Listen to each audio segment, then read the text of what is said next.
Tomarei a taça da salvação, invocarei o teu nome, que darei a Hashem por todos os seus benefícios.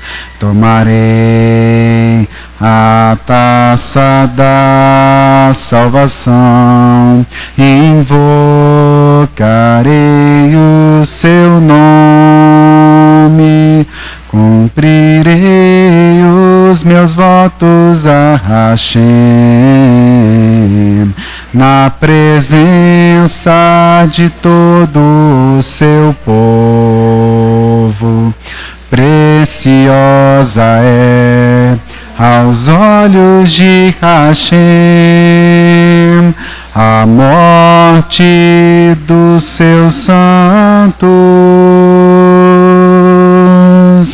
Oi, Hashem, sou teu servo,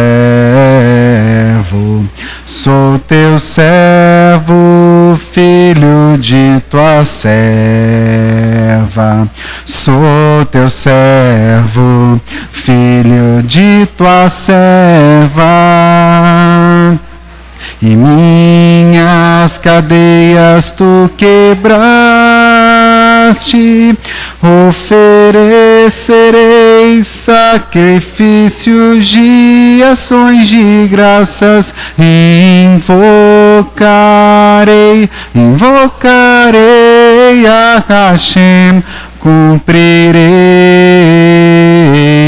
os meus votos a Hashem, na presença de todo o seu povo, nos átrios de sua casa, Hashem, no meio de ti, Yerushalayim, no meio de ti, Yerushalayim. Aleluia. Amém. Eterno, glorificado seja o teu santo nome, ó Pai. Obrigado pelo teu Shabat, obrigado pela vida que o Senhor tem renovado a cada dia, a cada ciclo semanal, a cada ciclo mensal. Obrigado, ó Pai, porque o Senhor tem nos tratado com a tua misericórdia, não com a multidão das nossas falhas diante da tua presença, mas o Senhor tem nos dado a oportunidade de levantar dia após dia. E assim como diz o Salmo 118, o Senhor não nos tem nos punido, mas não nos entregou à morte. E não tem nos entregado à morte para que trabalhássemos, para que refinássemos a terra, para que pudéssemos fazer a obra que o Senhor tem nos ordenado dia após dia pela misericórdia da tua palavra, da tua Torá. Glorificado seja o Senhor, porque o Senhor renova, Pai, os nossos dias. Em nome de Yeshua HaMashiach. Amém. Shabbat Shalom a todos. Shabbat Shalom. Não pude estar de manhã com vocês. Essa final dessa semana foi meio tumultuada com a doença lá em casa, que abateram ali as crianças, mas já está tudo correto, já está tudo bem, né? E aí as noites meio ficaram tumultuadas, mas agora a gente já está organizando as coisas. E a palavra do Eterno que o Eterno tem nos trazido, a palavra que o Eterno nos traz na porção Noé, a segunda porção, é justamente um clamor para que nós assumamos, né, a nossa responsabilidade no que diz respeito a essa organização. A gente precisa, né, ter um procedimento organizado diante do Eterno. Então, os rabinos, eles sempre atribuem aos livros da Torá significados, sentidos, né, razões de ser. E existem vários sentidos e razões de ser para o livro de Bereshit. E aquele que eu gostaria de destacar hoje, que o Eterno tem batalhado comigo sempre em relação a Bereshit, que o Eterno criou todas as coisas efetivamente. O Eterno, pela sua voz, pela sua vontade, né, por uma ação do Eterno, ele criou toda a matéria, ele criou tudo que nós conhecemos, inclusive a nós mesmos.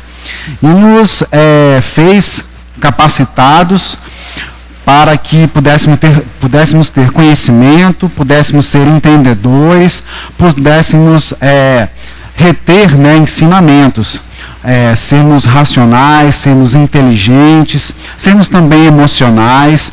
O Eterno nos criou dessa maneira. De maneira que o conhecimento do homem, o conhecimento do Eterno é um conhecimento bom, né? É uma coisa boa, porque foi criado pelo próprio Eterno. E aí o que fica para o homem, né? Então o homem foi criado assim como ele criou toda a matéria existente, todo o universo, a água, deu ordem ao vento, a terra, criou a vida, criou a vegetação, toda essa estrutura necessária para que nós pudéssemos estar aqui respirando e fazendo a nossa obra. E o Eterno criou o homem com essas características que a gente já falou. E a responsabilidade que nós temos diante de tudo isso é colocar tudo isso em ordem, toda a criação do Eterno em ordem. Então, o elemento mais importante que o Eterno criou de todas essas ações foi o próprio homem.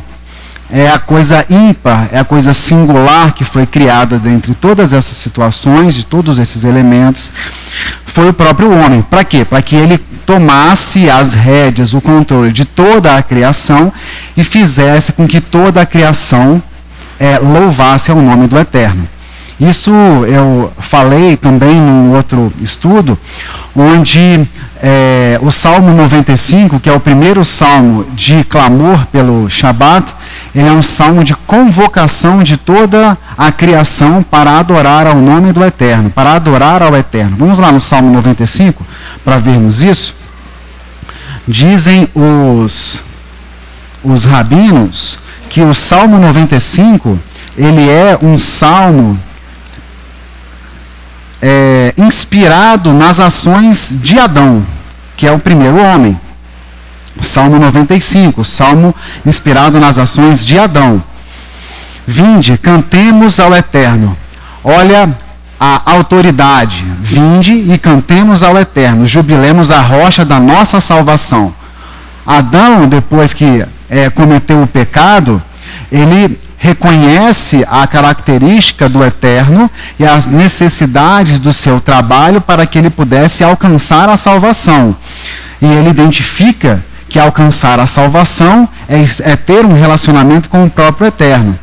Apresentemo-nos ante a sua face com louvores e celebremo-lo com salmos. Porque o Eterno é Elohim grande e Rei grande sobre todos os deuses. Nas suas mãos estão as profundezas da terra e as alturas dos montes são suas. Aqui, ele conclamando todos os elementos da criação para louvar ao Eterno.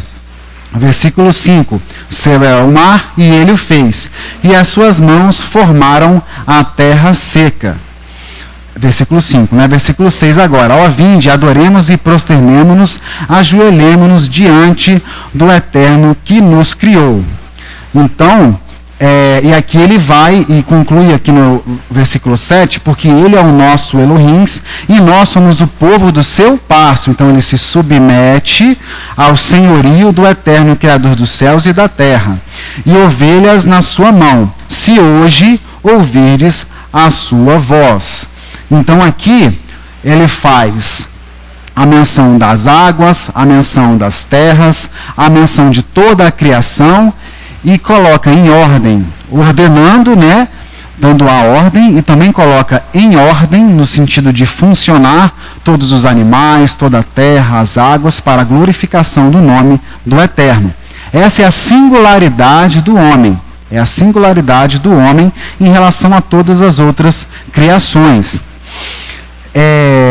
Para que nós possamos compreender mais a fundo, né, o que aconteceu nos dias de Noé, a gente precisa compreender um pouco mais a fundo a ideia da procedência do crime, né? Por quê? O dilúvio, ele obviamente, tem a característica de um juízo, um julgamento, uma ação do Eterno em relação à humanidade. E a esse juízo e julgamento está ligado à necessidade de limpar, de purificar, de resolver o crime. E esse crime foi cometido pela humanidade. Vamos ver isso lá em Gênesis, no capítulo 6, livro de Bereshit, capítulo 6.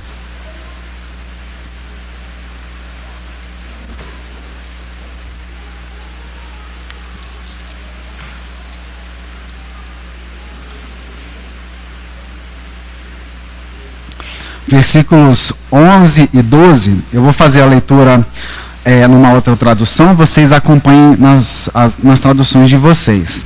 O mundo era corrupto e idólatra diante de Adonai, e a terra estava cheia de crime. Adonai viu o mundo e ele estava corrompido. Toda a carne humana e animal tinha pervertido seu caminho na terra. Então aqui a gente consegue compreender nesse texto, consegue compreender que toda a criação que tinha sido criada para uma determinada finalidade, não só o homem, mas toda a criação, aqui falando toda a carne humana e animal, toda a terra, estava corrompida. Ou seja, se ela estava com essa característica de corrompida, a gente pode compreender que, tirando essa característica, ela tem uma função que é a expectativa que o Eterno tem com a criação. Qual é a finalidade que o Eterno teve com a criação de todos esses elementos? Com a criação do homem, com a criação dos animais. Mas por conta das ações do homem corrupto e por conta da idolatria, tudo isso estava desorganizado, estava pervertido, ou seja, fora do seu comportamento normal. Então é importante lembrar a função do homem em relação a isso. A função do homem de ordenação de toda a criação. A função de colocar tudo isso em ordem para louvar e glorificar ao nome do Eterno. Ordenar a criação é pôr a criação na plenitude da sua função. Então é a função da terra, é a função das águas, é a função do próprio homem em obediência para pôr tudo isso em funcionamento, é a procriação da vida, é a continuidade da vida, pois a vida foi dada pelo homem, pelo Eterno, ao homem e aos animais. Só que o funcionamento de todas essas coisas foi dada a responsabilidade para o Eterno. Então o homem vai casar com uma mulher, vai ter um filho, e esse filho tem que perpetuar essa responsabilidade, esse compromisso. Agora, se eu me afasto do Eterno, se eu não cumpro essa responsabilidade, então eu corrompo a minha esposa, a esposa corrompe ao seu marido, o marido e a mulher corrompem aos filhos, a família fica corrompida, o trabalho que o homem e a mulher têm em relação à terra, em relação aos animais, em relação à sua mesa, em relação ao pão, está corrompido, ou seja, a destinação da água, a destinação dos vegetais, a destinação do alimento, da carne que se come, tudo está corrompido, porque toda essa função, o sustento da terra, a obediência, o ensino, a perpetuação dessa ordem que o Eterno deu, se perde. Porque simplesmente eu estou trabalhando pervertido, ou seja, fora do sentido, do significado que o Eterno teve no ato da criação. E isso vem de uma questão importante, que remonta lá ao primeiro pecado, que é a questão do conceito. A questão do conceito. Vamos lá, em referência ao primeiro pecado, ver Gênesis 3, no capítulo 20, no versículo 22. Ali houve uma situação em que o homem perverteu a ordem que o Eterno tinha colocado, ele saiu do funcionamento normal, que era uma questão de obediência, não se podia tocar, não se podia ingerir o fruto de uma determinada árvore. E o homem perverteu isso. Ele fez um ato de injustiça, uma impureza diante do Eterno com essa situação. Gênesis 3, versículo 22. acompanhem aí nas Bíblias de vocês, que eu vou continuar lendo numa outra tradução. Elohim, El Shaddai, Todo-Poderoso, disse: o homem se tornou único no mundo inferior, já que ele tem conhecimento do bem e do mal, diferentemente dos animais. Agora, também há o temor de que ele possa estender a sua mão e tomar da árvore da vida e comer dela, e assim ele poderá viver para sempre e desencaminhar aos outros, ou seja, a função é ordenar e encaminhar. Agora, ele que está impuro, pervertido, porque não obedeceu a ordem do Eterno, ele pode desencaminhar a outros, pois eles poderão pensar que ele é um Deus, caso ele tenha acesso à árvore da vida e viva eternamente. Então o problema é o conceito, é do conceito. O que é bom e o que é mal. É o conhecimento do bem e do mal.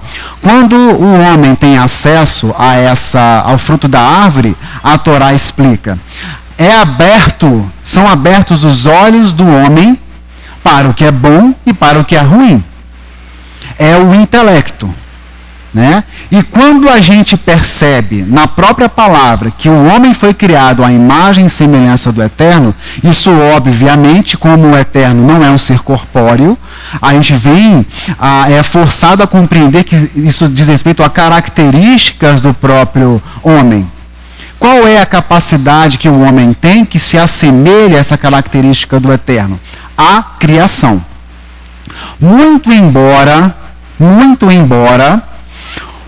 o Eterno tenha, com o Shabat, encerrado o elemento criativo, a ação criativa, como o Shabat, lá no 7º dia, o Eterno ele encerrou toda a obra da criação. É isso que nós falamos, Shabat após Shabat. Vaishibot, né, que é uma relação com a palavra Shabat. Porque a gente sempre, quando fala Shabat, cola sempre no conceito de descanso. Depois do trabalho vem o descanso. Mas, na realidade, a primeira característica do Shabat, Vaishibot, é encerramento, é conclusão. O Eterno terminou a sua obra. Ele terminou a sua obra. Tá? Então, com esse elemento, o problema vem a ser a questão do conceito. Com o conhecimento do bem e do mal, o homem poderá testar as suas habilidades de criação de uma realidade boa ou ruim, baseada nos seus conceitos.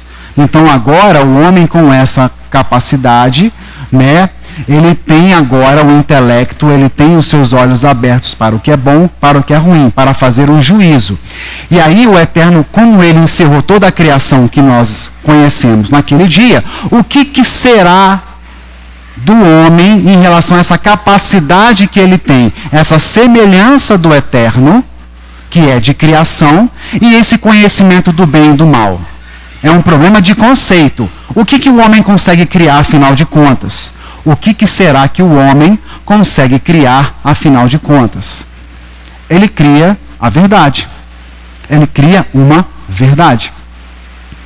E todas as vezes que o homem ele levanta um conceito que não é um conceito da Torá, ele está criando um outro universo, ele está criando uma outra realidade, ele está criando uma outra verdade. Por que eu estou chamando de verdade? Porque é verdade para o homem que criou, mas ela é uma verdade segundo a palavra? Não. Então existe a base da Torá, que tem conceitos próprios de santidade, de justiça, de certo e de errado, de bom e de ruim. E existe a base conceitual do homem, que diz respeito às suas próprias filosofias, sejam elas seculares, sejam elas religiosas, que dizem respeito a certo, a errado, a bom e a ruim. E aí você abre uma possibilidade do homem desenvolver essa capacidade criativa e de criar outros mundos e outras realidades. Né? É essa que é a questão. Quer ver como é que isso é dentro do comportamento astuto? a serpente, ela dá um exemplo claro do que é isso. Vamos ver como é que o homem, a característica que mostra aqui a serpente é a mesma característica que o homem adquire. É a mesma característica que o homem adquire quando ele tem acesso à árvore do bem e do mal. Quando ele tem o seu intelecto aberto. A mesma característica. Vai lá em Gênesis, no capítulo 3. Vamos ver o que é verdade, o que não é verdade. Olha como é que essas coisas ficam difusas. Mas ainda bem, Baruch Hashem, que nós temos a Torá para nos defender de nós mesmos. Olha no versículo 3, no capítulo 3, versículo 1. Ora, a serpente era mais astuta que todos os animais do campo que o eterno Elohim tinha feito. E esta disse à mulher: é assim que Elohim disse: não comereis de toda a árvore do jardim? Olha a persuasão. Ele leva uma pergunta, que é a própria ação básica de toda filosofia. Toda filosofia, todo projeto científico, tudo começa com uma pergunta. Tudo começa com uma pergunta. É assim, não comereis toda a árvore do jardim? E disse a mulher, a serpente, a mulher reproduzindo uma verdade que foi ensinada a ela: do fruto das árvores do jardim comeremos. Mas do fruto da árvore que está no meio do jardim, disse Elohim, não comereis dele, nem tocareis, para que não morrais. A mulher falou verdade ou falou mentira? Falou verdade ou falou mentira? Falou verdade. Falou verdade. Então a serpente disse à mulher: certamente não morrereis. A serpente falou verdade ou mentira? Não, ela falou verdade. A serpente falou verdade. Foi um conceito que ela trouxe. Quem trouxe esse conceito foi a serpente. Ela falou verdade. É uma verdade à luz da Torá? Não, mas é uma verdade que foi criada. A serpente falou uma verdade. Uma verdade, não falou a verdade. Uma é um artigo indefinido. A é artigo definido. A verdade é a Torá. Foi o que a mulher confessou aqui. Mas a serpente disse uma verdade. E olha o que aconteceu. A mulher tocou no fruto? Sim ou não? A mulher comeu do fruto? Sim ou não? A mulher morreu?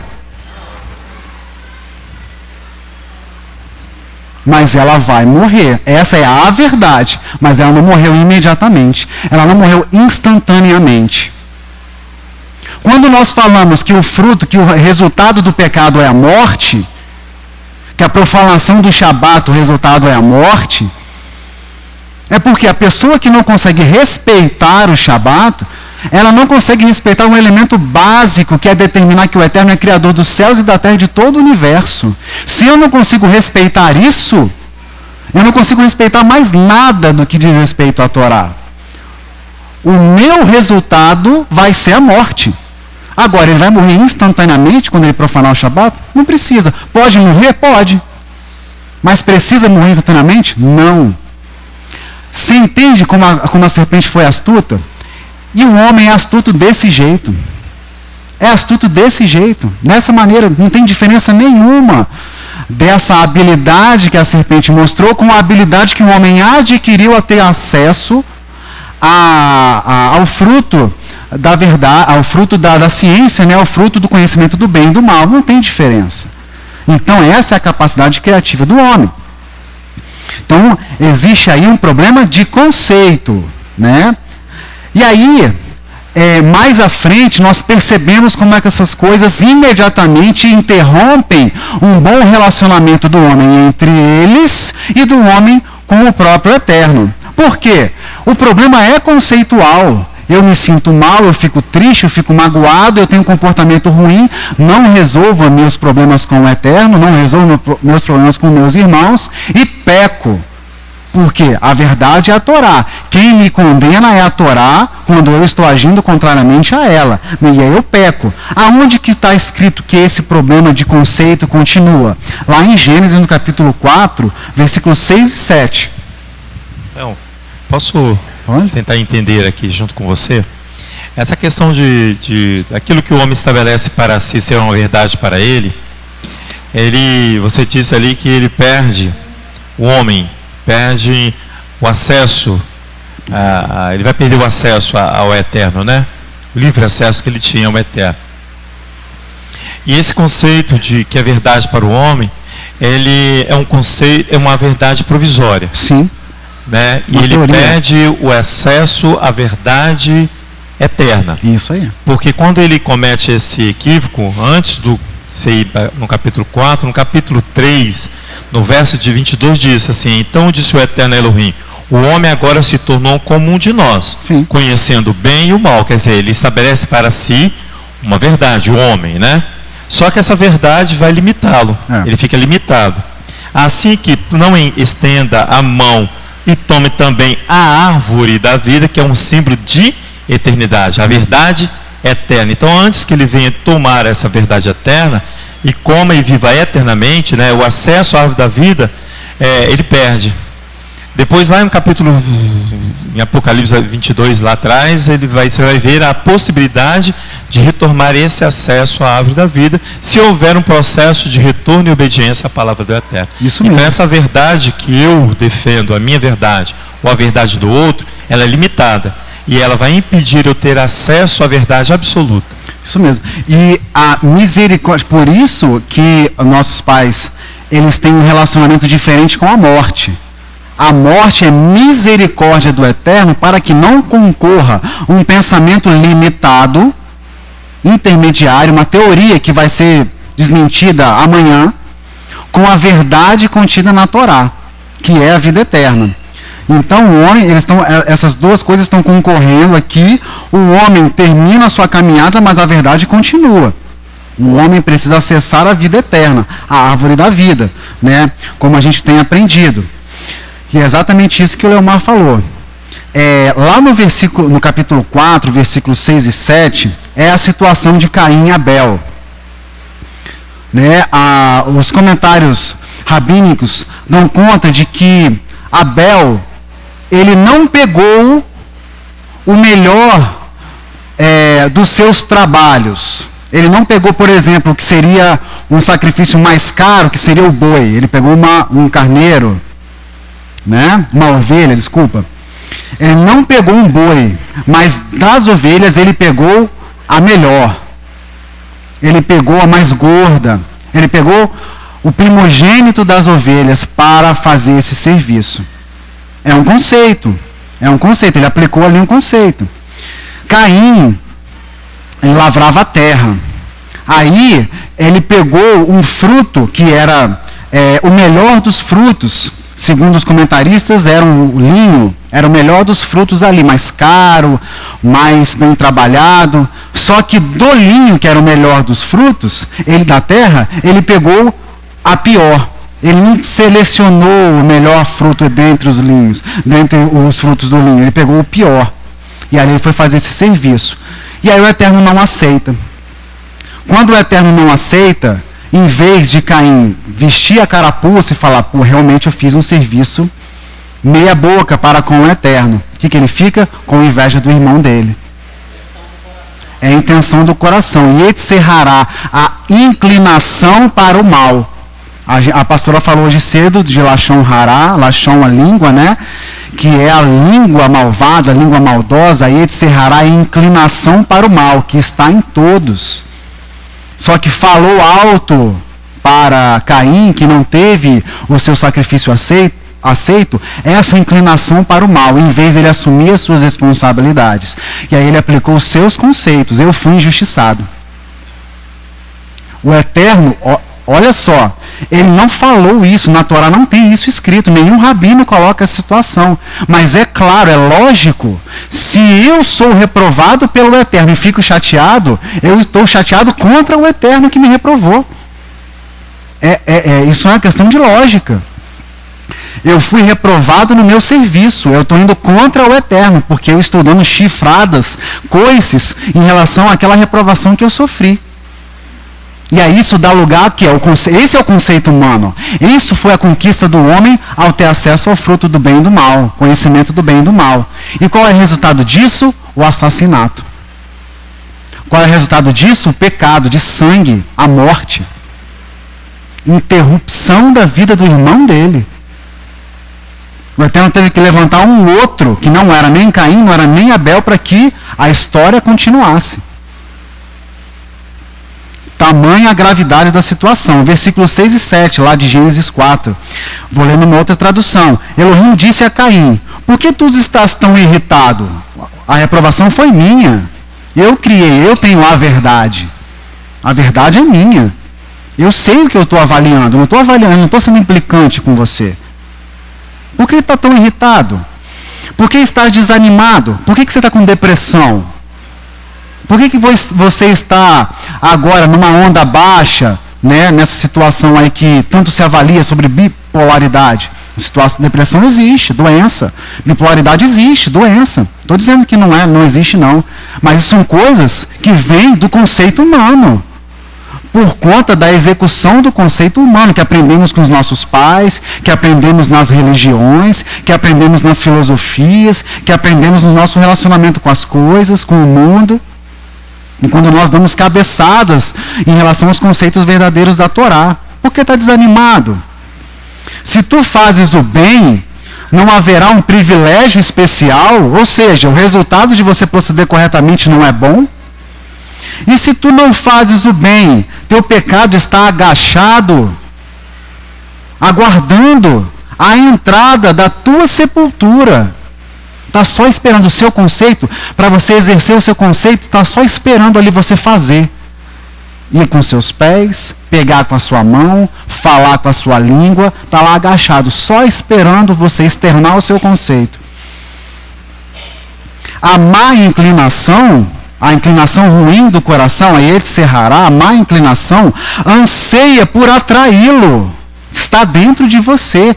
Você fugir do meu conceito, você vai cair na rede da má inclinação. Mas tu podes dominá-lo aceitando os meus conceitos. O conceito da Torá, que é a verdade, não é uma verdade, é a verdade. Se tu desejares. Se tu desejares. Desejo é um conceito importantíssimo dentro da psicologia. Importantíssimo. Desejo é uma coisa importante. Assim como a própria psicologia diz que eu desejo essa chave, essa casa. Trabalho dia após dia, sol após sol, para conseguir aquela casa. A partir do momento que aquilo está, é a minha idolatria. Eu estou desejando a casa. A partir do momento que eu tomo posse daquela casa, aquilo não tem mais sentido nenhum para mim, eu passo a desejar outra coisa. Eu estou meu tempo inteiro ocupado com os meus desejos físicos e seculares. Agora aqui, o que o Eterno está falando? Se você desejar me obedecer e desejar a minha verdade, você vai aprender a dominar a sua inclinação para o mal. E aí você não vai proceder. Você vai confrontar. Não, esse conceito é um conceito que vem dos homens, não é um conceito da Torá. Agora, para isso, tem que pensar, tem que reter o mandamento, tem que estar com isso em dia. São desejos, julgamentos, posturas, ações, tudo isso está aí. E aí o que fica é o seguinte: qual é a disposição que o homem tem de subjugar seus direitos, desejos e juízos em favor do bem do próximo? Eu tenho direito sobre tal coisa, me ofenderam. Agora, será que eu sou apto? Será que eu estou com um coração bom o suficiente para abrir mão desse meu direito que eu posso reclamar com os meus conceitos, com a minha persuasão, igual foi ali a serpente, para reclamar esse direito para que o outro possa ter direito também? Será que eu posso abrir mão disso em favor da Torá, em favor do estabelecimento do meu reino? Eu tenho direito de estar no Shabat, na praia, ou descansando em casa. Mas o primeiro conceito da Torá não é o término de toda a criação, é o dizer que o Eterno criou os céus e a terra e toda a matéria, não é isso? Então eu tenho que estar descansando em casa? Ou tenho que estar trabalhando em aprender os conceitos do Eterno e fazer com que outros possam aprender também? Qual é a disposição que o homem tem de assumir as suas responsabilidades, clamar pelo perdão e fazer uma boa ação, e proceder bem, fazer de tzedaká? Olha o tamanho da tarefa que nós temos diante dos nossos olhos agora. O que o Eterno tem chamado a atenção? Que não suba isso diante dos seus olhos como uma coisa muito grande.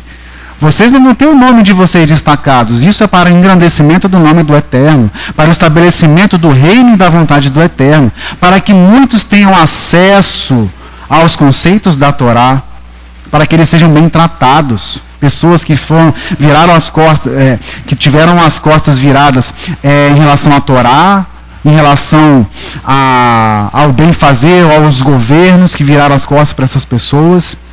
Então, assim, vão ser bem cuidados por meio da Tzedaká, que é mandamento do Eterno. É interessante você tocar nesse assunto, porque hoje pela manhã, quando a pastora estava ensinando, a questão de você ir, aquela questão ali de Paulo, que ele tem que ir lá algumas pessoas acham que Paulo tinha que ir lá e comer de coisas imundas. Sim. Que a lei estava liberando você. Foi Pedro. Pedro, perdão. Pedro ir lá e comer as coisas impuras. Não tem nada a ver disso. Esse é conceito humano. É conceito humano. Isso aí. A verdade que eu obtenho é conceito humano. Não é isso, porque de momento nenhum ele está ali desaprovando a Torá. Levítico capítulo 11, muito bem estabelecido. O que ele precisa é ter esse acesso. Isso aí. E ter essas pessoas que não têm a mesma oportunidade que você teve, essas pessoas que mesmo tendo oportunidade, não tiveram a consciência de que precisaria retornar para o Eterno. Então, você vai ter que ter contato com essas pessoas, você vai ter que colocar a mão nessas pessoas, você vai ter que conduzir essas pessoas. Assentar a mesa. Mas isso não pode ser apenas um desejo.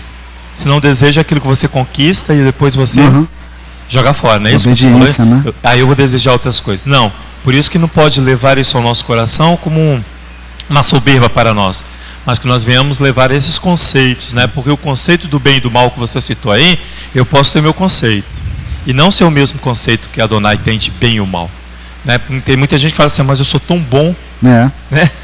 É muito bom os seus próprios conceitos, mas é fazer aquilo que está prescrito na Torá.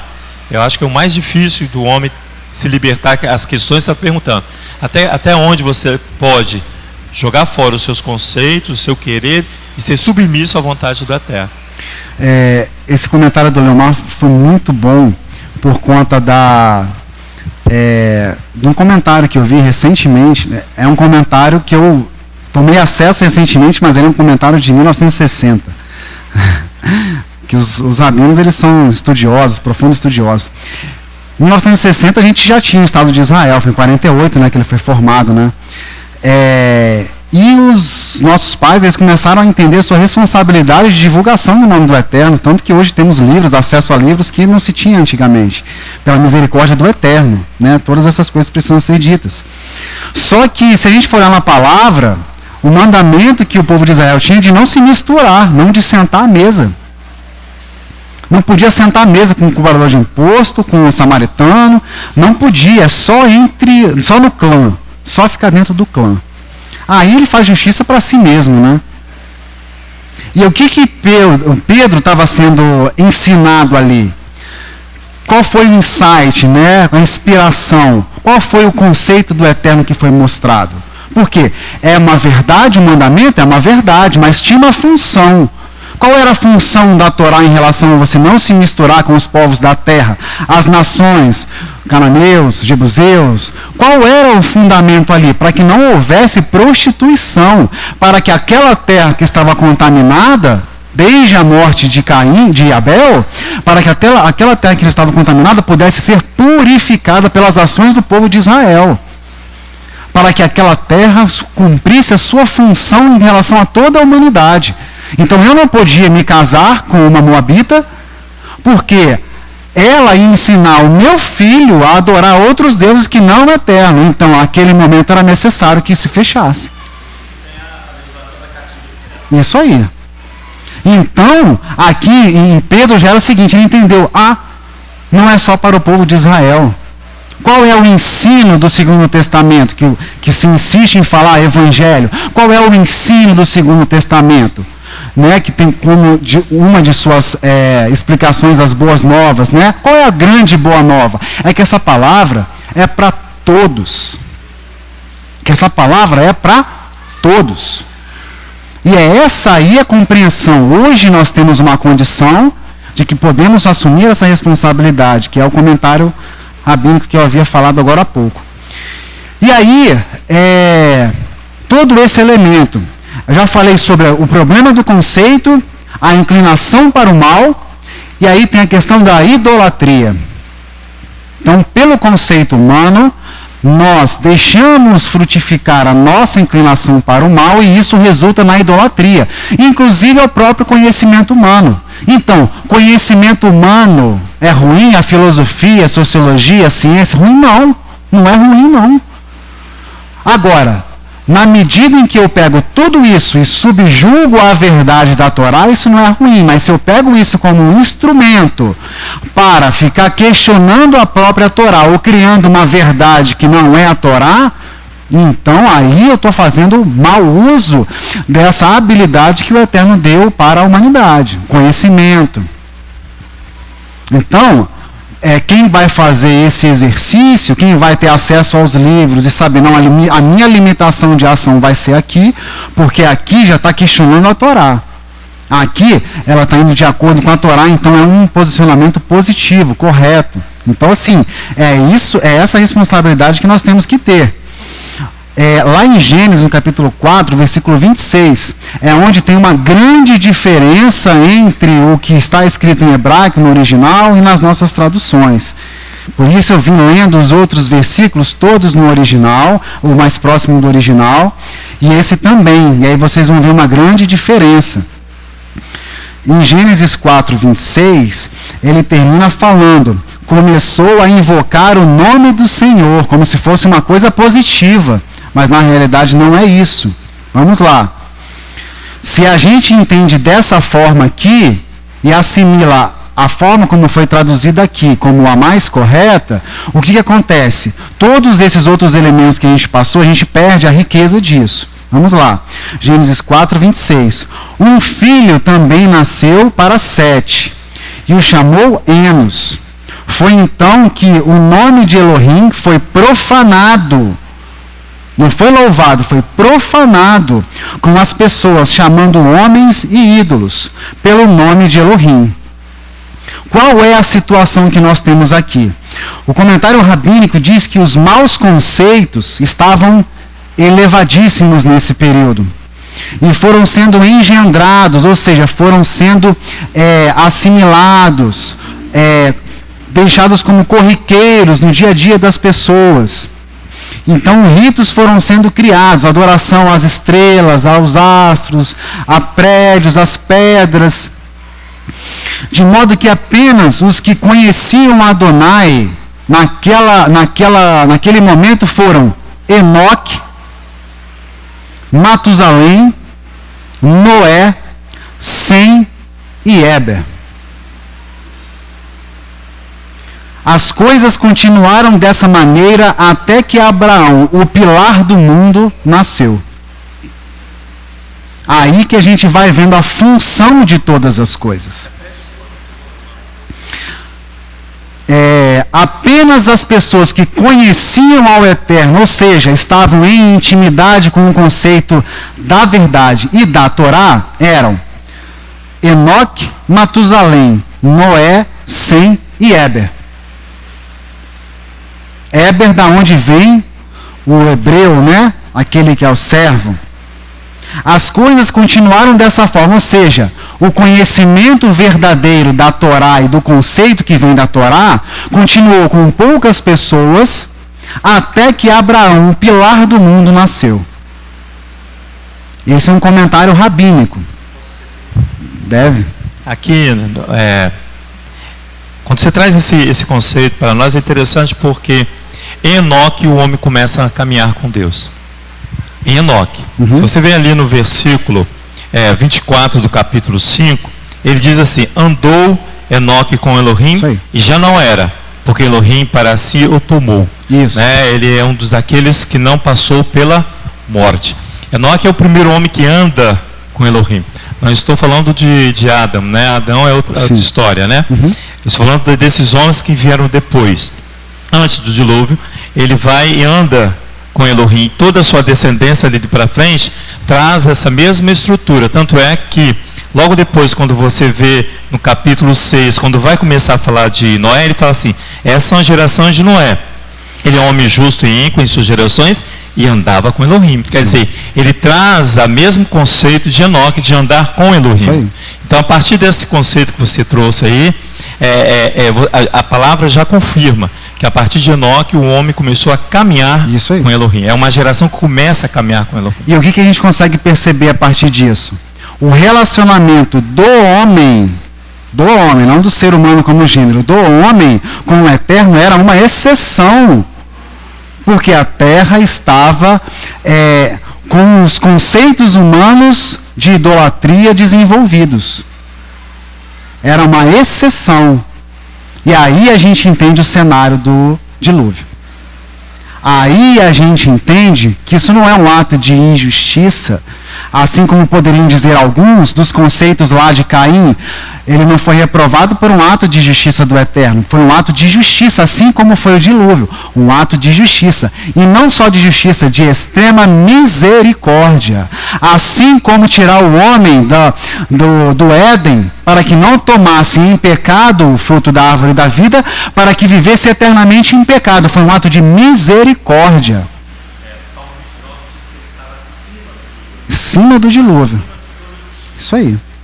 E aí a gente tem que lembrar todos os dias, quando a gente identificar um pecado, um mau pensamento, uma má ação da nossa parte, um mau uso da língua, vamos lembrar do Salmo 118, e eu me incluo nisso sem problema nenhum. Se a gente, pelos nossos pecados, já deveria ter morrido. Mas se o Eterno não nos entregou a morte, é para que a gente possa se arrepender e continuar trabalhando. E falar, o Eterno que não me matou é misericordioso, e não matou a todos lá no dilúvio, e não deixou que Adão tomasse do fruto da árvore da vida, para que vivesse eternamente em pecado. Então a morte é uma misericórdia. Temos aí um tempo, 120 dias, para produzir esse serviço. E até 70 anos, porque depois disso é canseiro e enfado.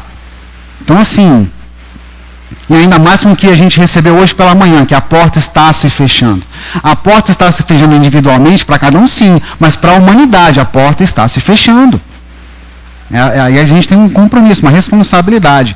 E aí o que a gente tem em relação a comentários sobre a idolatria daquela época? Não basta em relação à idolatria a gente se conter. Não, eu não vou me mexer, não vou me prostrar diante daquela imagem, não vou tocar naquilo, não vou comer aquilo outro, não vou sentar com fulano que é idólatra. Não basta isso. Precisa entender os falsos conceitos que servem de base para a idolatria. Eu tenho que identificar à luz da Torá, que é a verdade e o conceito do Eterno, quais são os falsos conceitos que são ensinados, até com os pressupostos religiosos. Quais são os falsos conceitos que são ensinados?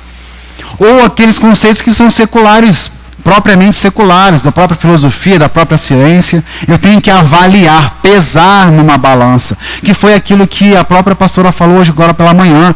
Todas as coisas tem que passar pelo fogo, tem que ser pesado ali pelo fogo. Passou, tem que ser lavadas a água.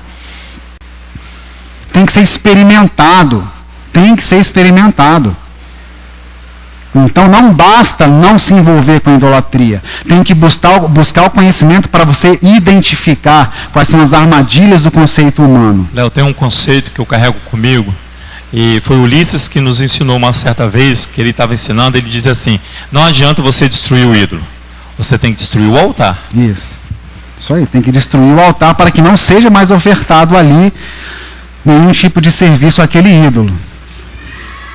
E aí a gente chega então no cenário do dilúvio. E aí a pergunta que fica: o dilúvio foi bom ou foi ruim? Porque é ato de justiça, mas matou um monte de gente. Né? A gente fica nessa situação. Vamos ver ali. Um dos significados do nome de Noé é serenidade. Imagina, um homem que teve aquele serviço e que foi para a humanidade uma turbulência grande, uma tormenta grande. Um dos significados é serenidade. Lá em Gênesis 5:29, peço para que abram lá para vocês verem, vou mais uma vez ler em outra tradução. Ele o chamou Noé, dizendo: esse nos trará alívio de todo o nosso trabalho e do tormento das nossas mãos, do solo que Adonai amaldiçoou. Ali a gente leva em consideração a ação que foi feita por Caim e todas as ações de pecados que os homens cometeram. quando Caim matou Abel, o sangue de Caim foi tragado pela terra. As ações dos pecados, elas são atos que deixam a terra impura. E isso remonta lá à própria função de Adão, à própria função do homem. Quando o homem é retirado do jardim do Éden e cai sobre ele a responsabilidade de trabalhar manualmente da terra, dizem os rabinos que é uma ação de purificação, é de refino da terra. Então a terra que agora está contaminada pelos seus conceitos precisa ser trabalhada, porque você veio da terra. Agora você precisa trabalhar a terra para que seja purificada. E ali, é isso exatamente que associa ao nome de Noé. O tormento das nossas mãos, o solo que Adonai amaldiçoou por quê? Por conta da aplicação dos nossos conceitos, das nossas más ações diante do Eterno. Então teríamos que recobrar essa condição de relacionamento com o Eterno, que perdemos desde lá de Adão, quando se começou a desenvolver os conceitos por parte de Adão, de Caim, dos outros que vieram ali. O resultado do dilúvio foi necessário devido à falta de capacidade do homem em retornar, devido ao desconhecimento da vontade de Adonai. A própria Torá, ela tem uma das suas características, um dos seus sinônimos, a ideia de vontade de Adonai. Então, se eu desconheço a vontade de Adonai, se eu desconheço o conceito da verdade que está contido na Torá, que estou andando pelos meus conceitos, eu estou fazendo uma outra ação, eu estou longe disso. Então o dilúvio foi necessário porque o homem não tinha condições de retornar sozinho em relação àquela situação. Mas após o dilúvio, ele faz um pacto dizendo que não mais recorreria a esse instrumento. Vamos ver lá? Gênesis no capítulo 9, versículo 9 a 17. Ele falou, não usarei mais desse instrumento. Gênesis 9, 9 a 17. E eu, eis que estabeleço a minha aliança convosco e com a vossa descendência depois de vós, e com toda a alma vivente que convosco está, de aves, de gado e de todo animal da terra convosco, com todos que saíram da arca, até todo animal da terra. E eu convosco estabeleço a minha aliança, que não mais serás mais destruída toda a carne pelas águas do dilúvio, e que não haverá mais dilúvio para destruir a terra. E disse Elohim, este é o sinal da aliança que ponho entre mim e vós, e entre toda a alma vivente, que está convosco, por gerações eternas. O meu arco tenho posto nas nuvens. Este será por sinal da aliança entre mim e a terra. E acontecerá que quando eu trouxer nuvens sobre a terra, aparecerá o arco das nuvens. Então me lembrarei da minha aliança que está entre mim e vós, e entre toda a alma vivente, de toda a carne, e as águas não se tornarão mais em dilúvio para destruir toda a carne. E estará o arco nas nuvens, e eu o verei, para me lembrar da aliança eterna dentre Elohim e toda a alma vivente, de toda a carne que está sobre a terra. E disse Elohim a Noé, este é o sinal da aliança que tenho estabelecido entre mim e entre toda a carne que está sobre a terra. Então ali, depois desse ato de justiça que foi o dilúvio, e esse juízo que foi o dilúvio, ficou tudo resolvido. Porque não vai ter mais dilúvio. Não vai ter mais problema nenhum, porque não tem mais dilúvio, então está tudo limpo. Foi tudo purificado, não foi? Qual é a próxima porção? Ler-lerá. Levanta você, Abrão, de uma comunidade, de uma sociedade politeísta, que recebeu seus conceitos humanos do seu pai Terá, lá em Ur dos Caldeus. Levanta você que eu vou te mostrar uma terra. Uma terra que vai fazer, vai cumprir a sua função perante a humanidade, que é uma função de salvação, que é de trazer o homem para o conceito da Torá.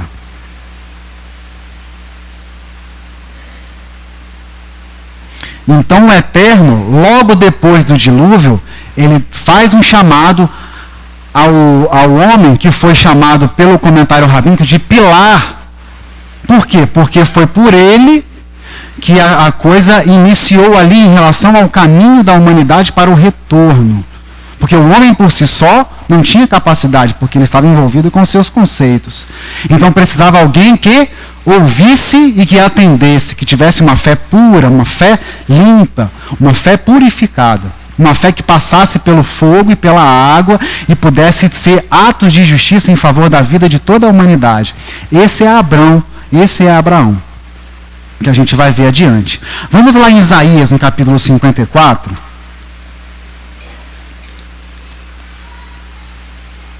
Isaías 54. Interessante, né, Léo, que fiquei pensando, minha cabeça pensante aqui, quando você vê um arco-íris no céu, numa preparação de uma tempestade, é como se o Eterno tivesse vontade de destruir, e o arco-íris aparece e fala assim, Adonai, não é ainda dessa forma, né? Não é dessa forma, é uma aliança estabelecida entre Elohim e a terra, e depois Elohim entre os seres viventes, né? Então, é um conceito que o próprio céu mostra para você, da misericórdia de Adonai, o próprio arco-íris, né? Por mais que a tempestade tenha a aparência do dilúvio e da destruição, ele lá bota o sinal, é como se o Eterno estivesse lembrando. Vai cair da sua misericórdia, vai cair as chuvas, mas a humanidade não será, a carne não será julgada dessa vez. O arco, exatamente. Isaías fala de um momento de redenção. Isaías 54 fala de um momento de redenção definitiva e de um acerto com a casa de Israel. Olha o versículo 7 a 9 de Isaías 54. Versículo 7 a 9. Por um breve momento te deixei, mas com grandes misericórdias te recolherei. Com um pouco de ira escondi a minha face de ti por um momento, mas com benignidade eterna me compadecerei de ti, diz o Eterno, o teu Redentor, o teu Salvador, aquele que redime os nossos pecados. Porque isso será para mim como as águas de Noé, pois jurei que as águas de Noé não passariam mais sobre a terra. Assim jurei que não me irarei mais contra ti, nem te repreenderei. Nem te repreenderei. Então, se aqui em Isaías 54 é uma profecia de redenção, ou seja, quando a humanidade alcançar uma estatura de relacionamento com o Eterno, de respeito aos conceitos da Torá, de subjugar o conhecimento e os conceitos do homem aos conceitos da Torá, de respeito, de amor ao próximo, de levar a palavra para o outro, abrir as portas, estender, como diz a própria palavra de Isaías 54, estender as tendas, porque muitos chegarão à esquerda, muitos chegarão à direita, de misericórdia, a mesma misericórdia que ele tem e renova dia após dia em relação a nós temos com o outro, para que essas pessoas entrem nessa cabana, nesse tabernáculo, nesse templo que o Eterno tem criado para nós e para a casa de Israel.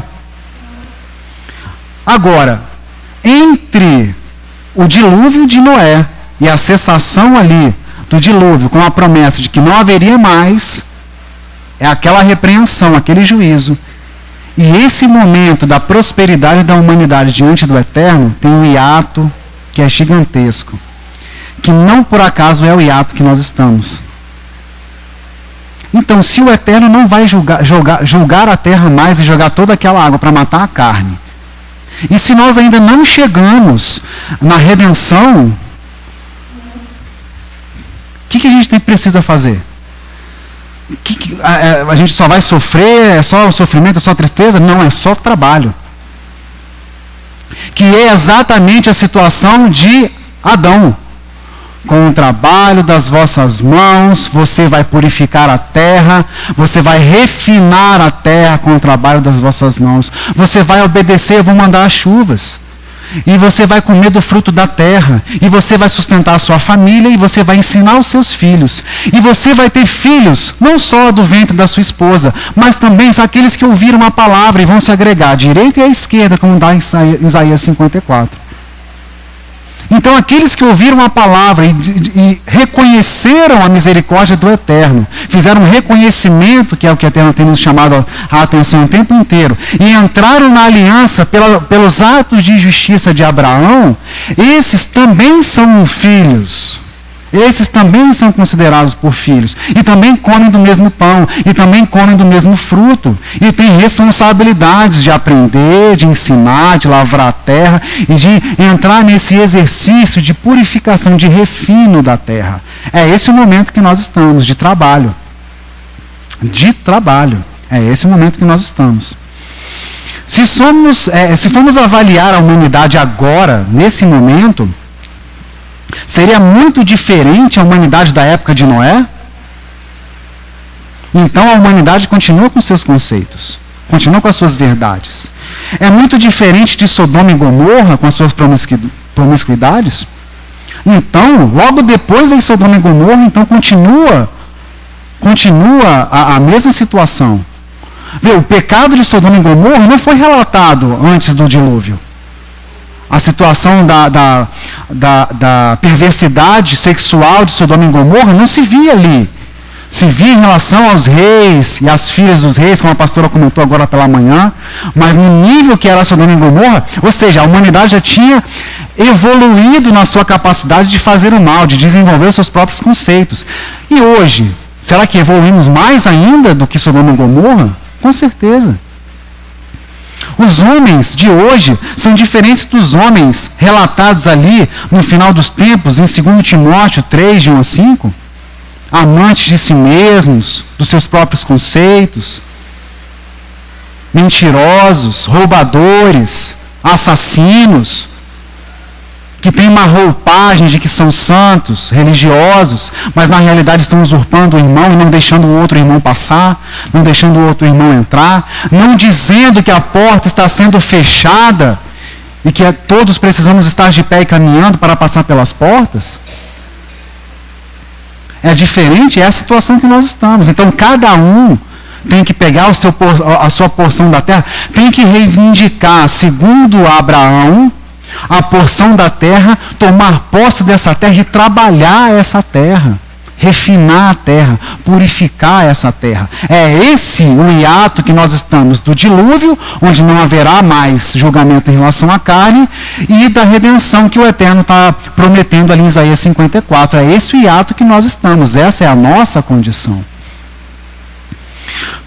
Por isso, precisamos destacar que o problema da humanidade não é um problema religioso. Não é um problema religioso.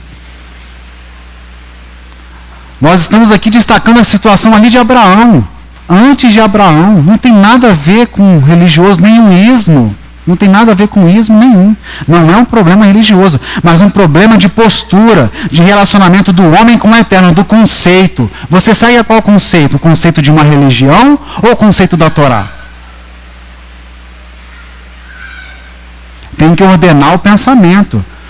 Se nós fomos roubados pelos conceitos das religiões, pelos conceitos das filosofias humanas, pelos conceitos humanos, que não são os conceitos da Torá, nós temos que identificar isso, passar pelo fogo. E nós temos que mudar a nossa postura em relação a esses conceitos. Não é um problema religioso, pode ter certeza disso. Ninguém está chamando ninguém para vir atrás de religião. Está chamando para vir atrás de trabalho. Trabalho com a terra, purificar suas ações, ter misericórdia em relação ao próximo. Não tem disputa, o Eterno não vai descer para discutir conceito humano. Ah, Jesus isso, Jesus aquilo, a Torá, mandamento isso. Não vai discutir. Não é nosso dever ficar nos demorando nesses debates. Não temos tempo para isso, a porta está fechando. Ah, porque ortodoxo aquilo, eu já dei esse exemplo aqui outro dia. Um irmão falando, porque o judeu ortodoxo não acredita em Yeshua, ou que não acredita no Mashiach. Ele falou, como assim o judeu ortodoxo não acredita no Mashiach? Todo judeu acredita no Mashiach. Ah, mas ele não acredita que Jesus é o Mashiach. Sim, mas então eu vou me apegar na minha diferença com ele para dizer que ele está errado ou eu estou certo. Não temos tempo para esse tipo de debate e discussão.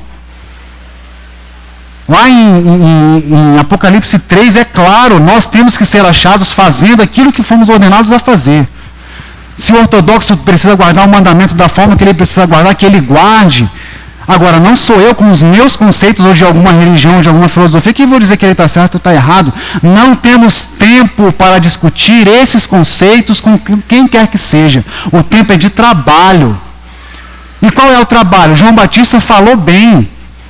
O Mashiach, o rei Messias falou. Não há outro profeta que falou verdade maior que João Batista. João imersor aqui. Não há outro. Se arrependa dos seus pecados. Confesse os seus pecados. Entenda que você precisa purificar suas ações na água. Retorne.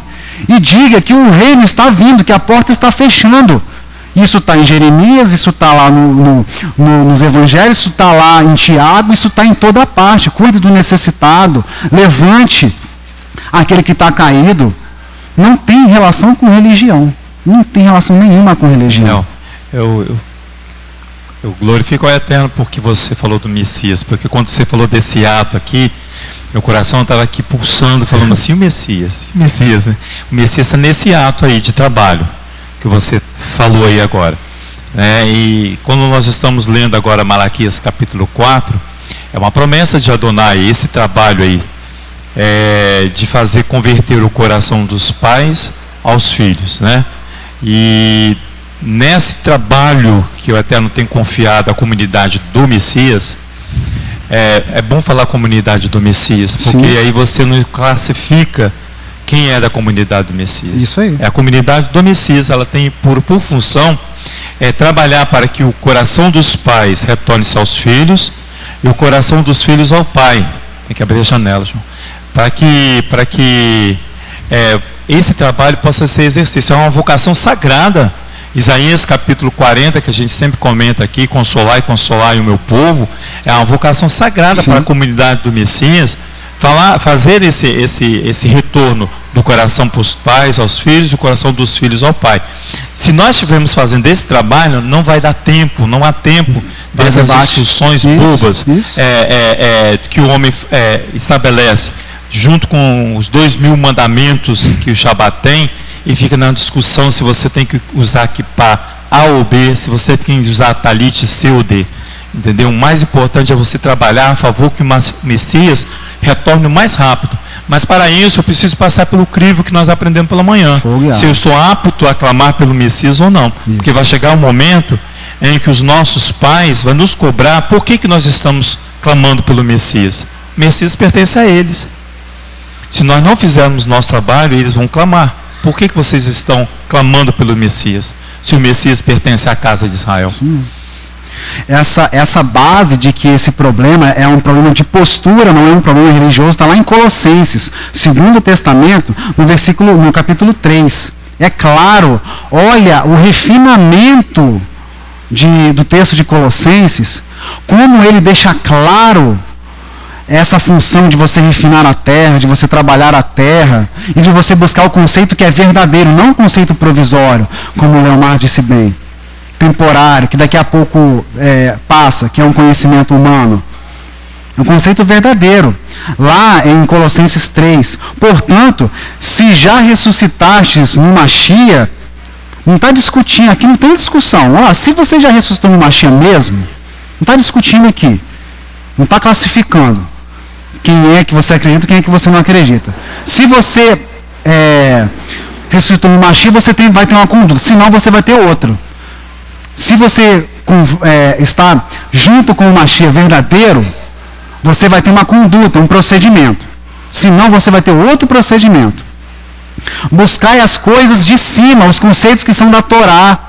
Não essas discussões religiosas. Não é isso. Eu costumo dizer, depois quem quiser pode me procurar que eu explico. No Primeiro Testamento não tem criação de religião, no Segundo não tem uma criação de uma nova religião. Esse ensino está errado. Esse ensino está errado. Existe o povo do Eterno. O povo de eterno é o povo de Israel, não tem debate, não tem discussão, isso é o conceito da Torá. É o povo de Israel que foi destacado para ter uma função perante toda a humanidade, uma função de redenção, de salvação. Então, porque no Segundo Testamento tem uma nova religião. Não tem, porque não tem no primeiro. Para ter nova tem que ter uma antiga. Então não tem uma antiga e não tem uma nova. É isso. É o povo do eterno. Então, se você ressuscitou verdadeiramente no Mashiach, não está de conversa, não está de palavrinha, buscai as coisas que são de cima, os conceitos lá do alto, onde o Mashiach está assentado à destra de Elohim. Pensai que nas coisas que são de cima e não nas coisas que são da terra. Não queira estar certo nos seus debates. Não queira estar certo. Ame ao próximo.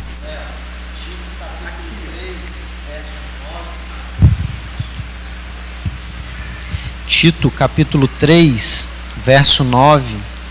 Verso 8 também ele fala aqui que fiel é a palavra, a Torá. E no verso 9 ele vem aqui complementar. Evita, porém, questões tolas, genealogias, contendas e debates inúteis, acerca da Torá. Porque essas coisas são inúteis e vãs. Evita a discussão de genealogia, mas você não tem o sangue. Sim, mas eu estou reclamando pela fé, a minha porção da terra lá em Abraão. Eu quero refinar a terra. É você que vai dizer que eu não vou refinar a terra? Porque eu quero. Está dizendo que eu tenho que refinar a terra. Eu tenho que retornar. Versículo 3. Porque já estáis mortos, e a vossa vida está escondida com o Mashiach em Elohims. Ou seja, se você realmente morreu no Mashiach. Quando o Mashiach, que é a nossa vida, se manifestar, então também vós vos manifestareis com ele em glória. Mortificai, pois, os vossos membros que estão sobre a terra, e a fornicação, a impureza, a afeição desordenada, a vil consciência, a avareza, a idolatria. Olha lá a idolatria que a gente acabou de falar aqui. Todos esses elementos criam vida, como diz lá em Romanos, criam vida a partir dos conceitos do homem. Essa força aqui da carne cria vida a partir do conceito do homem, não do conceito da Torá. Pelas quais coisas vem a ira de Elohim sobre os filhos da desobediência, nas quais também em outro tempo andastes, quando vivíeis nelas. Mas agora despojai-vos também de tudo, da ira, da cólera, da malícia, da maledicência. A maledicência é a língua malvada. Lashon hará, das palavras torpes da vossa boca. Ou seja, não é pecado de roubar, matar, é de falar mal do próximo, de ficar em debate com o próximo. Não tem essa.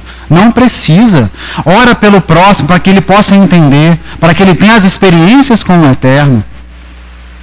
Não mentais uns aos outros, pois que já vos despistes do velho homem com os seus feitos, e vos vestistes do novo, que se renova para o conhecimento segundo a imagem daquele que o criou, onde não há grego. Olha como é fundamental essa parte. Como é fundamental essa parte. Onde não há grego, nem judeu, circuncisão, nem incircuncisão, bárbaro, cita, servo ou livre, mas o Mashiach é tudo e em todos. É tudo e em todos. Então não é uma questão religiosa, é uma questão de direito, de postura. Eu reconheço que eu tenho parte, segundo a fé, segundo o serviço feito por Yeshua HaMashiach, o sumo sacerdote, o rei Messias que está retornando. E eu vou tomar a minha postura de tomar posse da minha terra e purificar a minha terra. E fazer, e trabalhar, porque eu estou nesse ato, entre dilúvio e entre redenção, eu estou nesse ato. Então, meu serviço agora é compreender mais quais são os conceitos da Torá, abrir mais mão dos conceitos dos homens e me aproximar mais do Eterno. E aí, para concluir, é interessante compreender qual é a nossa função. A nossa função está mais para Noé. Noé foi justo na geração dele. Noé foi justo, a gente acabou de ler isso. Ou você tem que ter uma postura mais próxima de Moisés, mais próxima de Abraão, Abraão teve atos de justiça que resultou na salvação universal. Tem resultado a cada um de nós que temos reclamado da nossa terra e salvação universal. Davi e Salomão, Davi teve a vontade de fazer o templo do Eterno. Ele não teve a oportunidade. Salomão teve a oportunidade. Lá em Reis, no capítulo 8, na inauguração do templo, ele fala: todos os povos subirão para cá. E quando longe nós nos voltarmos para essa terra, o Senhor ouça as suas orações. Olha o serviço de rei. Olha o serviço, mesmo com todas as suas dificuldades, seus pecados, olha o serviço de rei de Salomão, assumindo as suas responsabilidades. E o próprio Machia.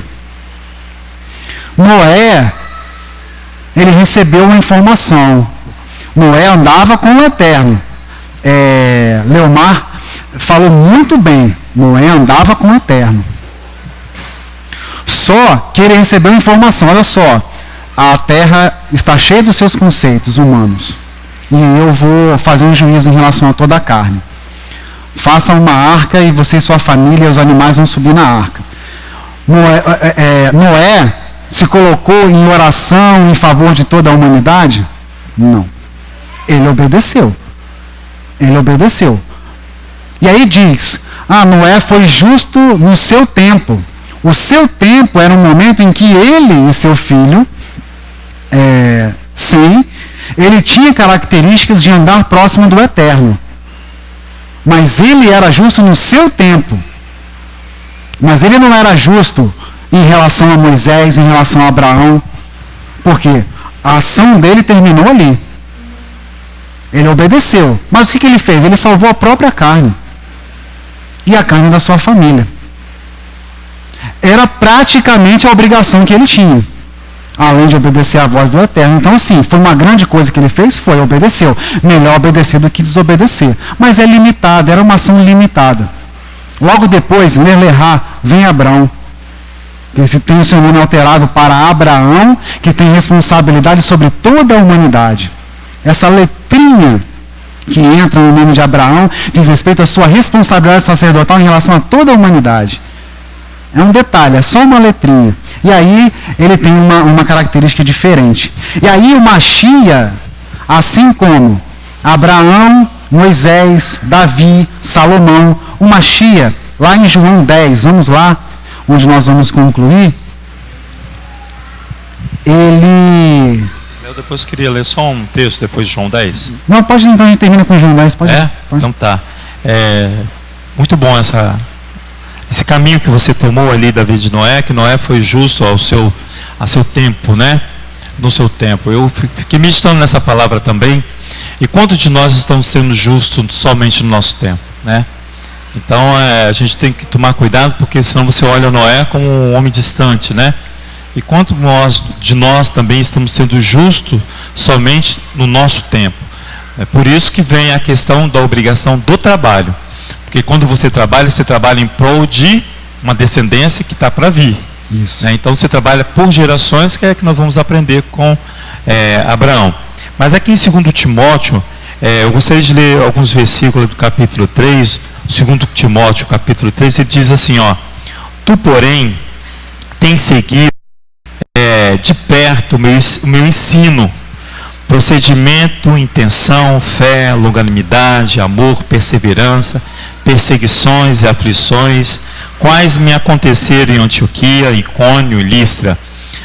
Quantas perseguições sofri, e o Adão de todas me livrou, ao testemunho dele. E na verdade, todos que desejam viver plenamente no Mashiach Yeshua, padecerão perseguições. Então ele não está vendendo nada de graça. Há uma perseguição, há uma tarefa para nós.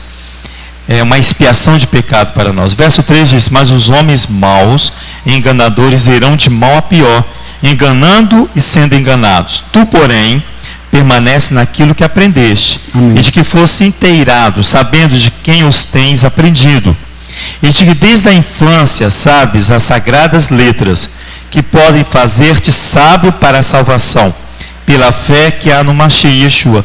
Toda a escritura é divinamente inspirada. Amém.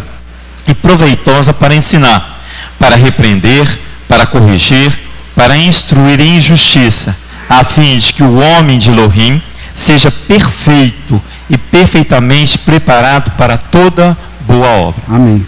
Que é o serviço, né, da terra. É o serviço. Então você não pode olhar Noé que fez a boa obra no seu tempo e você achar que você também está fazendo uma obra, mas olha os padrões que Adonai requer de você. Exatamente. E é aí que a gente vai concluir em João 10. Então, logo depois de Noé, que foi importante, obedeceu, cuidou ali da sua família e dele mesmo. Mas não clamou como Moisés clamou quando o Eterno disse: olha só, eu vou fazer uma descendência de você e todo o povo de Israel eu vou matar. Aí Moisés fez o quê? Intercedeu pelo povo. O Moisés, Davi, Salomão. E aí a gente vai ver aqui no Mashiach, no capítulo 10 de João. Isso, não é. E aqui em João 10, o Mashiach, ele fecha isso, porque é isso que o Mashiach ensina para nós, que nós devemos ter essa característica, para que não sejamos limitados como Noé. Mas nós já estamos avançados, muito à frente, com outras experiências, outras pessoas já morreram, já padeceram, para que nós chegássemos e estivéssemos aqui falando sobre toda essa história. Então nós temos que pegar todo esse conhecimento e reter esse conhecimento e caminhar adiante. João 10. Na verdade, vos digo que aquele que não entra pela porta do curral das ovelhas, mas por outra parte, é ladrão e salteador. E aí a gente está falando aqui do curral das ovelhas. Lá no Salmo 95, que a gente diz que é um salmo onde é inspirado pela ação de Adão, onde toda a criação está funcionando, está ordenada para louvar o nome do Eterno, e agora a gente fecha com o Mashiach. A gente fecha com o Mashiach, voltando à questão das ovelhas ali. Porque no Salmo 95 fala das ovelhas também, somos ovelhas nas suas mãos. Versículo 2. Aquele, porém, que entra pela porta é o pastor das ovelhas. E aí ele chamando a sua responsabilidade. A este o porteiro abre, e as ovelhas ouvem a sua voz. E chama pelo nome as suas ovelhas, e as traz para fora. E quando tira para fora as suas ovelhas, vai adiante delas, e as ovelhas o seguem, porque conhecem a sua voz. Mas de tudo nenhum seguirão o estranho, antes fugirão dele, porque não conhecem a voz dos estranhos. Yeshua disse-lhes essa parábola, mas eles não entenderam o que era que lhes dizia. Tornou, pois, Yeshua a dizer-lhes: em verdade vos digo, que eu sou a porta das ovelhas. Venha ouvindo de suas mãos. Ponha toda a sua terra purificada, peneirada, organizada, toda a criação, sua semente, seus animais para louvar ao nome do Eterno. Todo o seu tempo, todo o seu trabalho. Todos quantos vieram antes de mim são ladrões e salteadores. Naquela situação havia muitas pessoas que se diziam o Messias. Mas as ovelhas não os ouviram, mas ouviram ao Mashiach Yeshua, o sumo sacerdote, o rei de Israel. Eu sou a porta. Se alguém entrar por mim, salvar-se-á, e entrará e sairá, e achará pastagens, alimento em profusão, não vai faltar. O ladrão não vem senão roubar, a matar e a destruir. Ou seja, aquele que vem ensinar um outro conceito que não é da Torá, ele vem fazer isso. Roubar, matar e destruir. O conhecimento humano que não é subjugado ao conceito da verdade da Torá vem matar, roubar e destruir. Eu vim para que tenham vida e a tenham com abundância. Ou seja, um elemento que vai fazer com que nós conheçamos se nós estamos andando no conceito da Torá, no conceito do homem eu estou produzindo vida com esse comportamento ou estou produzindo morte? Separação ou união em favor da vida e da verdade da Torá? Não é barganhar com o errado, é manter a Torá e produzir vida ao mesmo tempo, fazer manutenção da Torá e produzir vida ao mesmo tempo. É um exercício, é um trabalho. Se fosse fácil, o nome seria outro, seria lazer, mas é trabalho, é trabalhoso fazer isso. 11. Eu sou o bom pastor.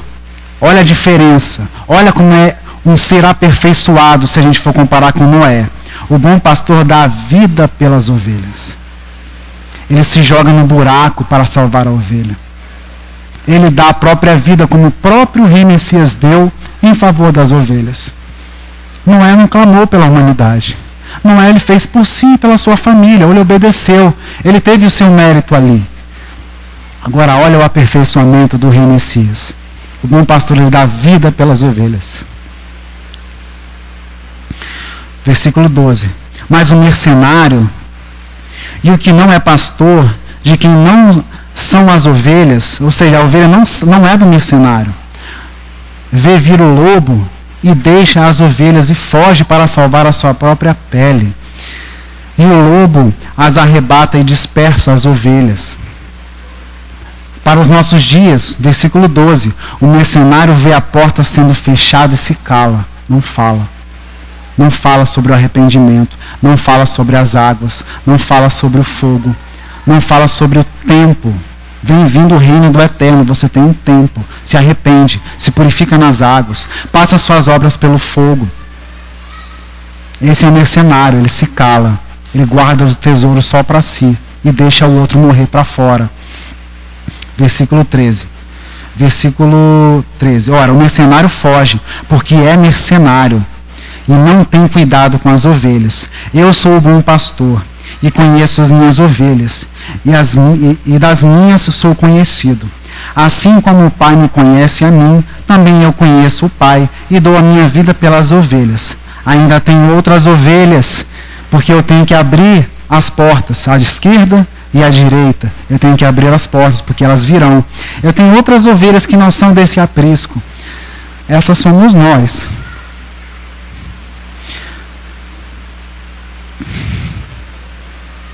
Também me convém agregar estas, e elas ouvirão a minha voz, e haverá um rebanho e um pastor.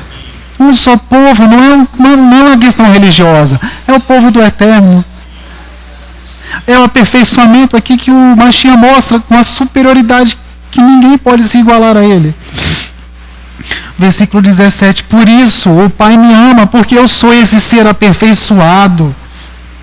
Por isso o Pai me ama, porque eu dou a vida para tornar a tomá-la. Ninguém me tira de mim, ninguém me tira de mim, ninguém tira uma vida de mim, mas eu de mim mesmo a dou. Tenho poder para dar e poder para tornar a tomá-la. Este mandamento recebi de meu Pai. Esse é o nosso compromisso. Quando nós estamos trabalhando a nossa terra, nós não estamos trabalhando para nós, para a nossa família. Nós estamos trabalhando para as portas que estão abertas e as pessoas chegando, os famintos chegando, os sedentos chegando. E esse é o nosso serviço, esse é o nosso hiato. Não haverá mais dilúvio, julgamento sobre toda a carne, e ainda não chegamos na redenção. Estamos aqui no meio, trabalhando a terra. Esse é o nosso compromisso. Eterno, em nome de Yeshua HaMashiach, essa é a sua palavra. Nós venhamos a analisar os nossos caminhos, reter, ó Pai, os conceitos da Torá dentro dos nossos corações, e assim possamos avaliar os conceitos dos homens, as nossas próprias ações, e venhamos a amar o próximo, assim como o bom pastor ama, ó Pai, as suas ovelhas, e dá a vida pelas suas ovelhas, ó Pai. Glorificado seja o teu santo nome por toda a obra que o Senhor tem nos dado. Fortifica a casa, fortifica a associação, fortifica os espaços que o Senhor tem nos dado, nos dê condições para continuar trabalhando, proclamando o seu nome, seus mandamentos, o retorno ao Senhor, ó Pai, a purificação nas águas e no fogo, e que possamos fazer com que muitos adentrem a porta, ó Pai, pois a porta é o próprio Mashiach, assim como ele aqui assumiu a sua responsabilidade, dizendo: eu sou a porta, passai por ela. Glorificado seja o Senhor em nome de Yeshua HaMashiach. Amém. Shabbat Shalom a todos.